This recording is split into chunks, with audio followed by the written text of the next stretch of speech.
In August of 2025, I was lucky enough to get the opportunity to go on the Schindler's factory tour. The tour was bought for me as a gift by my partner Monica. The tour was with a company called InterCrac Limited, and our awesome guide was a gentleman called Christoph. I had the option where we did the Schindler's factory tour first, followed by a tour of the Krakow ghetto. I do have to say that the tour was really well organised, and Christoph was awesome. He knew his stuff and he had a real passion that came across beautifully in the way that he conducted the tours. Our meeting point was at the front of the factory, where we were all given their little headsets so we could listen to the tour guide without causing too much disruption to the other visitors to the factory. The day that I did the tour, it was 30 degrees and our meeting point was at the time of 1610. It's described as a tour of the factory at 4 Lipowa Street, where Oskar Schindler's DEF or Deutsche Enamelwerk Fabrik factory was located. But it's so much more than just the factory tour.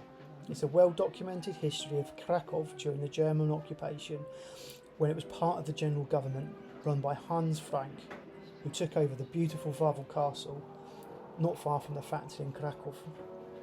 If you've seen the Steven Spielberg film, some of the areas in the factory will be familiar, as will some of the sites in and around Krakow as well.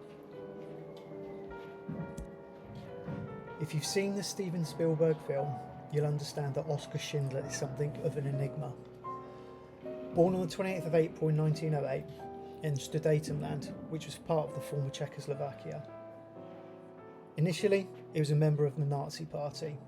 As time progressed and he started to profit massively from the war, he also became very much more aware of the atrocities that the Nazis were committing, and he used his privileged position to start saving some lives.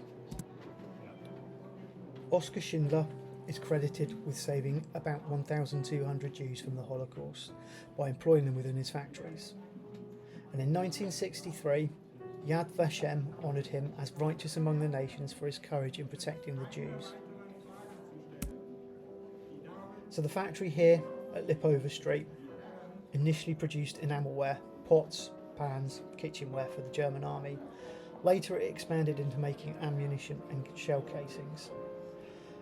Schindler argued to Nazi officials that Jewish workers were essential to the war effort, which gave him leverage to protect them from deportation to some of the other concentration camps. The Schindler-Juden, the Jewish workers employed at his factories, were shielded from deportation to these extermination camps. Schindler spent most of his fortune bribing Nazi officials and supplying the SS with luxury items to keep his workers safe. And in 1944, as the Soviets advanced, Schindler moved his factories to Brunlitz in what is now the Czech Republic to avoid them being sent to Auschwitz. After the war, Schindler's business ventures failed and he struggled financially pretty much for the rest of his life. He lived in Argentina for a time and then he returned to Germany, where eventually he died on the 9th of October 1974 in Hildesheim in Germany. At the Brunlitz factory, Schindler and his workers deliberately sabotaged production, making defective ammunition so it couldn't actually be used by the German army. Many of Schindler's Jewish workers originally came from the Krakòw-Płazow concentration camp, which I visited the following day. The camp is portrayed within the Schindler's List film, and there's a recreation of it at the factory as well. Run by Amon Gurt, known as one of the most horrendous characters in all of human history. So the Schindler's List was not actually written by Schindler himself, but it was compiled by his Jewish accountant Itzhak Stern and others. With Schindler's protection, it was essentially a list of names to be transferred from Krakow to Brunlitz. So some people ask why Oskar Schindler stands out. Well, unlike many who were just bystanders, observers who didn't do anything to help, Schindler risked absolutely everything, his money, his status and even his life to save others. Despite his flaws, that contradiction makes him one of the most complex rescuers of the Holocaust. So as Christoph, our awesome tour guide, so succinctly puts it, who would you trust? The womanising, cheating alcoholic, or the vegetarian animal lover? So I'll make that a little bit easier for you to answer. Adolf Hitler was an animal-loving vegetarian. Oskar Schindler was the alcoholic, womanising cheat. Oskar Schindler was laid to rest in Jerusalem. On his tombstone, it simply reads, "The unforgettable lifesaver of 1,200 persecuted Jews."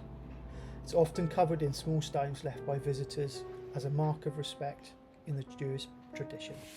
So if anybody ever gets the opportunity to visit Krakow, I would urge you to take it.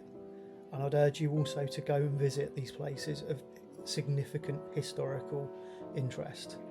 The likes of the ghettos, the likes of Schindler's factory. You can go to Auschwitz.